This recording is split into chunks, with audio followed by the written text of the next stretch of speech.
બધાને આજે આપણે ખીચડી બનાવીશું, પણ એ બી ડબલ વઘારવાળી અને ફૂલ વેજીટેબલથી ભરપૂર આવી રીતે ખીચડી બને છે. તો પહેલાં ચોખ્ખા લીધા છે મોટી ચમચી, એનાથી નાની ચમચી આપણે દાળ લેવાની છે તુવરની.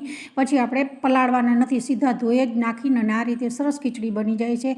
અને સબ્જીની બી જરૂર નહીં પડતી. તમે જોઈ શકો છો 2 ચમચી મેં તેલ નાખ્યું છે, ગરમ મસાલા, ખડા મસાલા નાખ્યા, લીલા મરચાં, ટામેટાં, ડુંગળી, જે ફ્રીજમાં શાકભાજી થોડા ઘણી પડી હોય એ નાખીને આ રીતે ખીચડી સરસ બનાવશો તો સાંજના સમયે તમારે કોઈ સબ્જી બનાવવાની જરૂર બી નહીં પડે. અને એકદમ અત્યારે તો શિયાળાની સિઝન ચાલી રહી છે તો ગરમા ગરમ ખીચડી આ બહુ સરસ લાગે છે.